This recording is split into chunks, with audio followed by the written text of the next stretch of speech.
ধন্যবাদ। ষষ্ঠ উপজেলা পরিষদের তৃতীয় ধাপে আজ নীলফামারী সদর উপজেলার ভোট গ্রহণ শুরু হয়েছে। সকাল ৮টা থেকে বিকাল ৪টা পর্যন্ত বিরতিহীনভাবে এই ভোট গ্রহণ অনুষ্ঠিত হবে।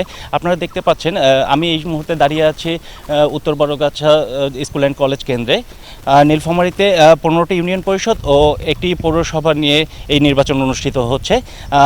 নির্বাচনী মাঠে ভোটার উপস্থিতি কম থাকলেও ভোটাররা আসলে তাদের নিজেদের ফুরসত অনুযায়ী ভোট কেন্দ্রে এসে ভোট প্রদান করে যাচ্ছে। আমরা প্রিজাইডিং কর্মকর্তার সাথে কথা বলে দেখেছি। তিনি আমাদেরকে জানিয়েছেন যে সকাল থেকে মোটামুটি ভোটার উপস্থিতি ভালো ছিল, কিন্তু যেহেতু ধান কাটার সিজন চলছে, লোকজন আসলে নিজেদের কাজকর্মে ব্যস্ত। তিনি আশা করছেন যে কাজকর্ম শেষ করে আসলে ভোটাররা ভোট কেন্দ্রে এসে তাদের ভোট প্রয়োগ করবেন। আর ভোটের শৃঙ্খলা রক্ষার্থে মাঠে আইনশৃঙ্খলা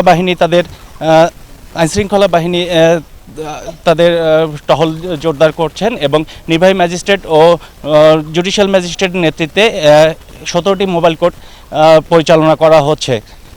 এই ছিল আমার কাছে নীলফামারী উপজেলা নির্বাচনের সর্বশেষ তথ্য।